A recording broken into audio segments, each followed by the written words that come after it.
நண்பர்களா வணக்கம். நான் இப்போ சொல்ல போகிறது என்னென்னா, வாழ்க்கையில் ஒரு மனுஷன் ரொம்ப அளவுக்கு அதிகமாக கடன் இல்லாமல் ஒரு நார்மலாக வாழணும். அது எப்படி வாழ்ந்தால் வாழலாம் அப்படிங்கிறத பற்றி தான் இப்போ சொல்ல போகிறேன். அதுக்கு உதாரணமாக ஒரு யானை இருக்குது.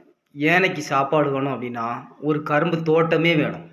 அது எது? ஒரு எறும்புக்கு அந்த யானை தூரப்போடுது அந்த சக்கையே போதுமானது. அந்த சக்கையில் உள்ள இனிப்பை சாப்பிட்டே அது உயிர் வாழ்ந்துடும். அந்த மாதிரி தான் நம்மளோட வாழ்க்கையிலையும் நம்மளோட சம்பளம் மாதம் வருமானம் ஒரு 1,00,000 அப்படி இருக்குது அப்படிங்கும்போது நம்ம கொஞ்சம் ஆடம்பரமாக யானை மாதிரி வாழ்ந்துக்கலாம். அதே வருமானம் மாதம் 10,000 ரூபாய்க்குள்ளே தான் இருக்கும் அப்படின்னா நாம் எறும்பு மாதிரி தான் வாழணும்.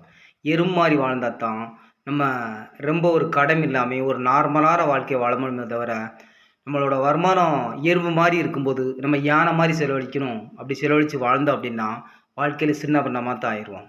வாழ்க்கையில் முன்னேறவும் முடியாது. கடனுக்கு மேலே கடன் வரத்தான் செய்யும். அதை நம்ம ஒன்றும் செய்ய முடியாது. வரவுக்கு தகுந்தபடி செலவு இருந்தால் தான் மனுஷன் அழகாகவும் அறிவாகவும் வாழ முடியும். நன்றி.